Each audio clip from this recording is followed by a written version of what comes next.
అందరికీ నమస్కారం. శత్రు బాధలు, అప్పులు, ఆర్థిక బాధలని మాయం. వెల్లుల్లి రహస్య తాంత్రిక పరిహారం.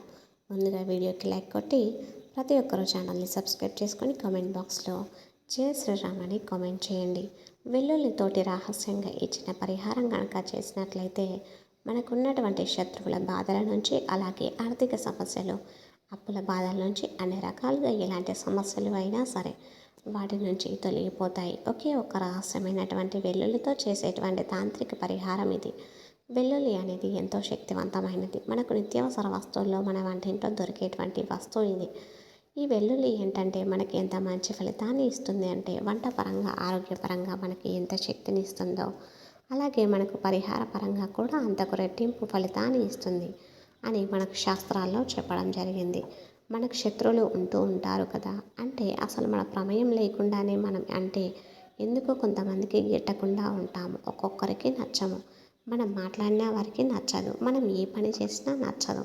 ఎందుకో ఊరికేనే మన మీద పగ పెంచుకుంటూ, ద్వేషం పెంచుకుంటూ ఉంటారు. అలా పెంచుకొని ఏంటంటే మనల్ని ఏదైనా ఇబ్బంది పెట్టాలని చూడడం, మన మీద చాడీలు చెప్పడం, లేనిపోని నిందలు వేయడం, ఇలా కక్ష పెంచుకుంటూ ఉంటారు. అసలు మనం ఏమన్నా వాళ్ళని చేశామా అంటే ఏమీ ఉండదు. మనం మంచిగా ఏదైనా ఒక మాట చెప్పినా కూడా అందులో కూడా తప్పులు వెతికేసి అట్లా శత్రువులుగా తయారవుతూ ఉంటారన్నమాట. ఇలా నరదృష్టి, శత్రుత్వము, శత్రువుల యొక్క బాధలు అవ్వచ్చు. అలాగే ఆర్థికపరమైనటువంటి సమస్యలు, ఇలా ఎన్నో రకాలుగా ఏంటంటే మానసికంగా మనలో మనమే నలిగిపోతూ ఉంటాం. మనకు తెలియకుండానే మనం సమస్యల ఊబిలో కూరుకుపోతూ ఉంటాము. అలాగే కాబట్టి ఎలాంటి సమస్యలు ఉన్నా సరే ఈ వెల్లుల్లి చేసే పరిహారం అనేది చాలా పవర్ఫుల్ రిజల్ట్ అనేది ఇస్తుంది. ఇది ఒక రహస్య తాంత్రిక పరిహారం. ఈ పరిహారం చేసి ఇలా చేశామని చెప్పేసి ఎవరికి చెప్పకూడదు. రహస్యంగా చేసుకునేటువంటి పరిహారం ఇది. ఒకవేళ చెబితే దానికి ఉన్నటువంటి పవర్ అంతా కూడా దిగిపోతుంది. కాబట్టి ఈ వెల్లుల్లి పరిహారం అనేది ఇలా చేసుకోండి. వెల్లుల్లి అంటే దుర్గాదేవి స్వరూపం. ఈ వెల్లుల్లి మనకు శత్రువులను కూడా మిత్రులుగా చేస్తుందన్నమాట. ఒకవేళ శత్రు బాధలు ఏమైనా ఉన్నా కూడా ఆ శత్రువులు కూడా మనల్ని అర్థం చేసుకుని వాళ్ళు కూడా మనకు మిత్రులుగా మారడానికి ఈ వెల్లుల్లి పరిహారం అనేది అంత అద్భుతంగా పనిచేస్తుంది. వాళ్ళు మిత్రులుగా మనకు మారరు. అస్సలు వాళ్ళకి మనకి మాటలే లేవు. ఇక జీవితంలో వాళ్ళు మారరు. ఎన్ని చెప్పినా కూడా వేస్ట్ అనుకుంటారు. సరే మారకపోయినా పర్వాలేదు, కానీ వాళ్ళు మన మీద ఏదైనా చెడు ప్రయోగాలు చేయించినా, ఒకవేళ మన మీద, మన ఇంటి మీద ఏవైనా చేపించినా, అలాంటివి చేపించినప్పుడు అవి కూడా మనల్ని తాకకుండా వాళ్ళు చేపించిన ప్రతిదీ కూడా వారికే తిప్పికొట్టేటట్లుగా చేయడానికి వెల్లుల్లి పరిహారం అనేది అద్భుతంగా పనిచేస్తుంది. ముఖ్యంగా వారి యొక్క చెడు కన్ను దృష్టి ఉంటుంది కదా, అది ఆ దృష్టి అనేది మన మీద పడకుండా ఉండడానికి, వారి ఏడుపులు ఏమైనా ఉంటే వారికే తగిలేటట్లు తిప్పి కొట్టేయడానికి పరిహారం అనేది చాలా చాలా అద్భుతంగా పనిచేస్తుంది. అంతేకాకుండా ఆర్థిక సమస్యల నుంచి, అప్పుల బాధల నుంచి, మీకున్నటువంటి దరిద్రపు బాధల నుంచి అన్నింటినీ కూడా తీసేసి మన కాలం అంతా కూడా అనుకూలంగా మారేటట్లుగా చేస్తుంది ఈ పరిహారం. ఒక్కోసారి ఏంటంటే ఏది చేసినా కూడా ప్రతిదీ వ్యతిరేకంగా వికటిస్తూ ఉంటుంది. అలాంటప్పుడు జీవితంలో చాలా విరక్తి పుడుతుంది. అలాంటివన్నీ కూడా పోయి ప్రతిదీ కూడా మనకు అనుకూలంగా మారాలి. ఆ దుర్గాదేవి యొక్క ఆశీస్సులు మనకు చక్కగా ఈ పరిహార రూపంలో ఆ తల్లి యొక్క ఆశీస్సులు మనకు ఉండాలి, మనకంతా మంచి జరగాలి అని చెప్పేసి ఈ పరిహారాన్ని కొన్ని నియమాలతో చేయాల్సి ఉంటుంది. అది ఎలా చేయాలి, ఎప్పుడు చేయాలి అనేది ఇప్పుడు ఈ వీడియోలో మనం వివరంగా తెలుసుకుందాం. కాబట్టి వీడియోని ఎక్కడ స్కిప్ చేయకుండా చివరి వరకు చూసే ప్రయత్నం చేయండి. అలాగే అప్పుడే మీకు అంతాను పూర్తిగా అర్థమవుతుంది. ఈ వెల్లుల్లి కొంతమంది చిన్నుల్లిపాయ అంటూ ఉంటారు, అలాగే వెల్లుల్లిపాయ అని కూడా అంటారు. మరి కొంతమంది తెల్లుల్లిపాయ అంటారు. ఇలా ఒక్కొక్క ప్రాంతాన్ని బట్టి ఒక్కొక్క పేరుతో ఈ వెల్లుల్లి పిలుస్తూ ఉంటారు. ఈ వెల్లుల్లి రెబ్బల్ని మనం మసాలా కూరల్లో వాడుతూ ఉంటాం. ముఖ్యంగా చికెన్లో, మటన్లో, నాన్ వెజ్ కర్రీస్లో, బిర్యానీలో అవ్వచ్చు. ఇలా మనకు వెల్లుల్లి పాయ లేకపోతే అసలు వంట పని అవ్వదు. అలా కూరల్లో మనకు వెల్లుల్లిపాయ లేకపోతే కూరలు అసలు అవ్వవు అని చెప్పుకోవచ్చు. ప్రతి దాంట్లో కూడా ఈ వెల్లుల్లిపాయ ఉండాల్సిందే. ఈ వెల్లుల్లిపాయ ఏంటంటే చాలా ఘాటుగా ఉంటుంది. అంటే మనం పొట్టు వదలడానికి ఎప్పుడన్నా గోరు యూజ్ చేస్తూ పొట్టు వలిచినప్పుడు మనకి ఆ గోరు కానీ ఆ వేలు కానీ కాసేపు కూడా బాగా ఇబ్బంది అనిపిస్తూ ఉంటుంది. ఎందుకంటే వెల్లుల్లిపాయలు అనేవి అంత ఘాటుగా ఉంటాయి. అంత పవర్ వీటికి ఉంటుందన్నమాట. అలాగే మనకి పరిహార పరంగా చూసుకున్నట్లయితే మనకి ఎవరైనా ఇబ్బందులు పెట్టే వాళ్ళకి కానీ, అలాగే మనకి ఒకసారి గ్రహాల దోషాలు అనుకూలించవు.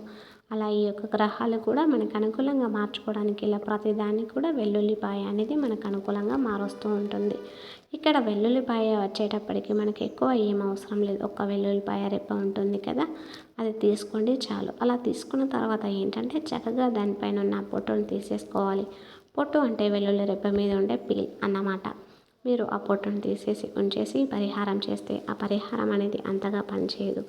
ఎందుకంటే మనకి ఆ పైన ఉన్నటువంటి పొట్టు అడ్డు వస్తుంది. కాబట్టి మనం శుభ్రంగా ఆ పీల్ అంతా వలిచేసుకోవాలి. కొంచెం పెద్దగా ఉండే వెల్లుల్లిపాయను తీసుకోండి. ఆ వెల్లుల్లి రెప్ప కూడా మంచిగా ఉండాలి. కట్ అయ్యి ఉండడం కానీ, సరిగ్గా లేకపోవడం కానీ అలా ఉండకుండా మంచిగా ఒక ఫ్రెష్గా ఉన్నటువంటి వెల్లుల్లి రెప్పలు తీసుకోండి. ఇక ఈ పరిహారం ఎప్పుడు చేయాలి అనే సందేహం మీకు రావచ్చు. శనివారం రోజు చేసుకోవడం వల్ల మనకు అద్భుతమైనటువంటి ఫలితం అనేది వస్తుంది. శనివారం మీరు సాయంత్రం సంధ్యా సమయం దగ్గర నుంచి అంటే సుమారు సాయంత్రం 6 గంటల నుంచి 9 గంటల్లోపు ఈ పరిహారాన్ని చేసుకోవచ్చు. ఈ పరిహారాన్ని ఏ శనివారం అయినా చేసుకోవచ్చు. ఇబ్బంది అయితే ఏం లేదు. ఇంకా మీరు కావాలనుకుంటే అమావాస్య తిథిలో కూడా చేసుకోవచ్చు. పౌర్ణమి రోజున కూడా చేసుకోవచ్చు. ఇలా ఈ పరిహారాన్ని ఈ రోజుల్లో చేసుకోవడం వల్ల మీకు మంచి ఫలితం అనేది వస్తుంది. ఈ వెల్లుల్లిపాయ రెబ్బని ఒకటి తీసుకొని శనివారం రోజు ఏంటంటే మనం చాలా వరకు కూడా నియమాలను పాటిస్తూ ఉంటాము. శనివారం రోజున చాలామంది ఉపవాసం చేస్తూ ఉంటారు. శనివారం రోజున ప్రత్యేక పూజలు చేస్తూ ఉంటారు. ఆ రోజు నాన్ వెజ్ అనేది ఎక్కువగా తినరు. కాబట్టి శనివారం రోజున మనకు ఉన్నటువంటి శని సమస్యలు, శని దోషాలను, ఏలినాటి శనిని, అలాగే శత్రు బాధలను తొలగించుకోవడానికి పరిహారం బాగా ఉపయోగపడుతుంది. అలాగే నాన్ వెజ్ అనేది ఇంట్లో కూడా వండకూడదు. నలుపు రంగు బట్టలు ఆ రోజున ధరించకూడదు. చక్కగా స్నానం చేసిన తర్వాత ఈ పరిహారం అనేది చేసుకోండి. మీకు మంచి ఫలితం అనేది తప్పకుండా వస్తుంది. అలాగే భార్యాభర్తల మధ్య గొడవలు ఎందుకు వస్తాయో తెలియదు. ఒకరంటే ఒకరికి అస్సలు గిట్టదు. ఒక్కొక్కసారి ఏంటంటే మీరు ఉద్యోగం చేసే చోట కావచ్చు, వ్యాపార స్థలాల దగ్గర శత్రువులు తయారై అక్కడికక్కడ ఇబ్బంది పెట్టేస్తూ ఉంటారు. అంటే మనం బయటపడలేని స్థితి అనేది మనకి ఏర్పడుతుంది. అలాగే మనకు డబ్బు పరంగా కూడా బాగా కలిసి రావడానికి, మానసికంగా మనకు ఉన్నటువంటి బాధలన్నీ కూడా తొలగిపోవడానికి చక్కగా ఈ వెల్లుల్లి రెబ్బను తీసుకోండి. అలా తీసుకున్న తర్వాత మీరు ఏం చేస్తారంటే దీంతో పాటుగా మనకి ఒక మేకు ఉంటుంది కదా, గోడలకు కొట్టేటువంటి ఇనుప మేకు, ఆ మేకును కూడా ఒకటి తీసుకోవాలి. ఆ మేకు ఏంటంటే మనకు ఉన్నటువంటి చెడును, దరిద్రాన్ని, ఇలాంటివన్నీ కూడా తీసివేయడానికి ఆ మేకు బాగా ఉపయోగపడుతుంది. ఒక చిన్న మెక్కు చాలు, దానిని తీసుకోండి. అలా తీసుకున్న తర్వాత ఒక వెల్లుల్లిపాయ రెబ్బను మనం శుభ్రంగా పొట్టు అనేది పైన పీల్ అనేది ఉన్నాము కదా, ఆ వెల్లుల్లి రెబ్బను తీసుకున్న తర్వాత మీరు ఏం చేస్తారంటే బ్లాక్ కలర్లో పెన్ను కానీ, లేదా బ్లాక్ కలర్ స్కెచ్ కానీ, లేదా ఐబ్రో పెన్సిల్ ఇలా మీ దగ్గర నలుపు రంగులో ఉన్నటువంటి ఒక పెన్నును తీసుకొని దాని మీద మీ యొక్క శత్రువులు ఎవరైతే ఉన్నారో వారి పేరు రాయాలని, మీ శత్రువులు ఎవరు లేరు అనుకోండి, వారి గురించి అసలు మీకు తెలియదు అనుకోండి, అప్పుడు మీరు చక్కగా దుర్గాదేవిని తలుచుకొని లేదా మీ ఇష్టదైవాన్ని తలుచుకొని మీకు డబ్బు పరంగా ఏదైనా సమస్య ఉందనుకోండి, ఆ సమస్య పోవాలి, మాకు ఇంత డబ్బు కావాలి అని చెప్పేసుకొని మీ కోరిక ఏదైతే ఉంటుందో ఆ సమస్య పోవాలి అని చెప్పేసుకోండి. సింపుల్గా వెల్లుల్లి రెబ్బ మీద రాయండి. అది పేరు అనుకోండి, ఆ పేరుని రాయండి. దాని మీద బ్లాక్ స్కెచ్ తోటే రాయండి. మీకు డబ్బుకు సంబంధించిన ఏదైనా సమస్య ఉందనుకోండి, డబ్బు అనేది అక్కడ దాని మీద బ్లాక్ కలర్ స్కెచ్ తోటి రాసేయండి. ఆ విధంగా రాసిన తర్వాత మీరు ఏం చేస్తారంటే దాన్ని చేత్తో పట్టుకొని సంకల్పం చెప్పుకోవాలి. మీరు ఆ రోజున చక్కగా ఇంట్లో దీపారాధన చేసుకుంటే చక్కగా దేవుడి ముందు కూర్చొని మనస్ఫూర్తిగా మీరు సంకల్పం చెప్పుకోండి. సంకల్పం చెప్పుకోవడం ఒకవేళ కుదరదు, మాకు ఆ టైంలో చేయడానికి కుదరలేదు అంటే మామూలుగా అయినా సరే సంకల్పం చెప్పుకోవచ్చు. ఎందుకంటే వెల్లుల్లి కూడా ప్రకృతి యొక్క శక్తి, దైవశక్తి కూడా పుష్కలంగా ఉంటాయి. వెల్లుల్లి దుర్గాదేవి స్వరూపం కాబట్టి చక్కగా మీరు మీ శత్రువుల పేరు ఏదైనా రాశారో అనుకోండి, వాళ్ళు మాకు మిత్రులుగా మారాలి, మాకు వాళ్ళకి ఏదైనా గొడవలు ఉంటే అవి పోవాలి, వారి వల్ల మాకు ఇబ్బందులు జరిగేటట్లుగా ఉన్నాయి, అలాంటివి ఏవీ జరగకూడదు, వాళ్ళు మాకు అనుకూలంగా మారాలి అని చెప్పేసి మనస్ఫూర్తిగా సంకల్పం చెప్పుకోండి. లేదా డబ్బు గురించి అనుకోండి, అప్పులు ఏదైనా ఉంటే తీరిపోవాలి, మాకు బాగా కలిసి రావాలి, మేము బాగా సంపాదించుకోవాలి, ఒక మంచి ఇల్లు కట్టుకోవాలి, లేకపోతే మంచి వివాహం అనేది జరగాలి, మంచి ఉద్యోగం రావాలి, మా జాతకంలో ఉన్నటువంటి చెడు అంతా పోవాలి అని ఇలా మీకు ఏదైతే ప్రాబ్లం ఉంటుందో ఆ సంకల్పం అనేది మనస్ఫూర్తిగా చెప్పుకోండి. అలా చెప్పుకున్న తర్వాత మీరు ఏం చేస్తారంటే ఆ వెల్లుల్లి రెప్పని మీ తల చుట్టూ సవ్య దిశలో 3 సార్లు, అపసవ్య దిశలో మరో 3 సార్లు దిష్టిలాగా తీసేసుకోండి. తీసేసిన తర్వాత మీరు ఏం చేస్తారంటే, మేకు ఉంటుంది కదా, ఈ మేకు మనం ఇందాక చెప్పుకున్నాం కదా ఇనుప మేకును, దానిని తీసుకొని మీ సమస్య అనేది వెల్లుల్లి రెబ్బ మీద రాస్తారు కదా, ఆ సమస్య మీద అది శత్రువు పేరు కావచ్చు లేదా మీకు ఏదైనా సమస్య అవ్వచ్చు, దాని మీద మీరు తీసుకున్న ఇనుప మేకును గుచ్చి వేసేయాలి. ఆ వెల్లుల్లిలో ఇనుప మేకును గుచ్చాలి అన్నమాట. కరెక్ట్గా మనం ఎక్కడైతే రాస్తామో అలా దాని మీద మధ్యలో వచ్చేటప్పటికి ఇనుప మేకును ఆ ప్రదేశంలో గుచ్చాలి. ఇది మాత్రం గుర్తుపెట్టుకోండి. వెల్లుల్లి రెబ్బ మీద పైన ఉన్నటువంటి పీల్ మాత్రం తీసేయాలి.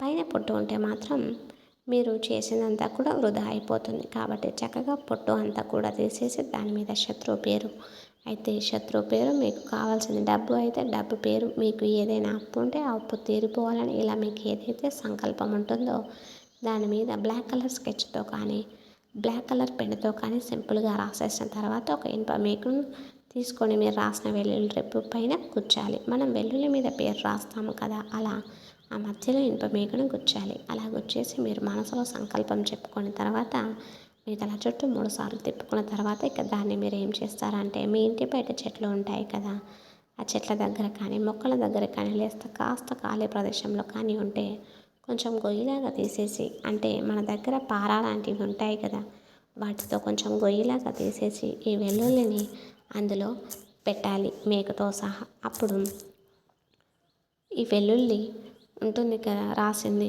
దానిని అందులో పెట్టేసి మళ్ళీ ఎవరికి కనిపించకుండా మట్టిని వేసేయాలి. దాని మీద మట్టిని వేసేయడం వల్ల ఏంటంటే, మీకున్నటువంటి శత్రువులు ఎవరైతే ఉన్నారో ముందు ఆ బాధలు అనేవి నశించిపోతాయి.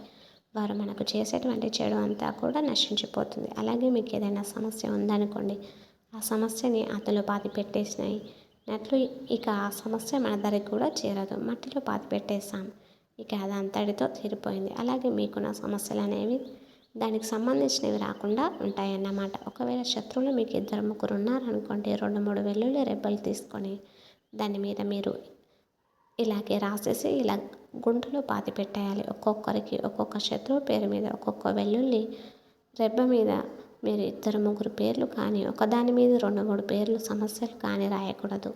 వెల్లుల్లి మనకు పెద్దగా ఖర్చు కూడా అవ్వదు కదా. ఇప్పుడు ఇతర శత్రువులు ఉన్నారనుకోండి, 2 వెల్లుల్లి రెబ్బలు తీసుకొని మీ సమస్య అనేది రాసేసి అలాగే 2 మేకులు గుచ్చేసి గుంట తీసి వాటిని పాతి పెట్టేయాలి.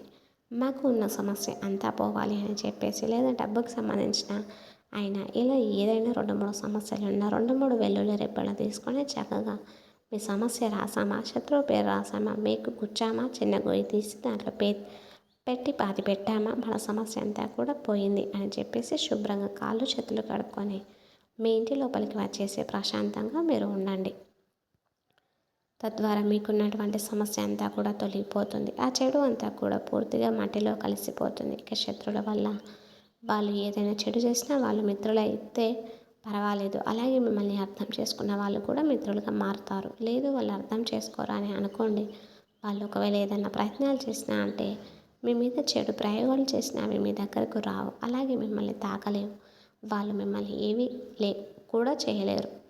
అలాగే మీ ఏదైనా అప్పుల బాధలున్నా, ఆర్థిక సమస్యలున్నా కూడా అవన్నీ తొలగిపోయి చక్కగా మీరు ఏదైతే అనుకున్నారో అనుకున్నది అనుకున్నట్లుగా జరిగి మానసికంగా దృఢంగా ధైర్యంగా సంతోషంగా ఉండడానికి పరిహారం అనేది చాలా శక్తివంతంగా పనిచేస్తుంది.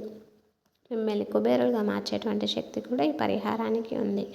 ఇది ఒక రహస్య తాంత్రిక పరిహారం. ఇలా చేశామని చెప్పి పొరపాటు కూడా ఎవరికి చెప్పకూడదు. ఒకవేళ చెప్తే మాత్రం చేసినంతా కూడా వృధా అయిపోతుంది అని గుర్తుంచుకోండి. కాబట్టి చక్కగా ఈ పరిహారం అనేది ప్రతి ఒక్కరూ చేసుకొని మీకున్నటువంటి సమస్యల నుంచి, శత్రువుల నుంచి, రుణ బాధల నుంచి, ఇలా అన్నిటి నుంచి కూడా బయటపడతారని చెప్పి మనస్ఫూర్తిగా కోరుకుంటున్నాం. మీకు ఈ వీడియో నచ్చినట్లయితే ప్లీజ్ లైక్ చేసి ఛానల్ని సబ్స్క్రైబ్ చేసుకొని కామెంట్ బాక్స్లో ప్రతి ఒక్కరు జయ శ్రీరామ్ అని కామెంట్ చేయండి. కామెంట్ చేయడం మాత్రం అస్సలు మర్చిపోకండి. Thanks for watching.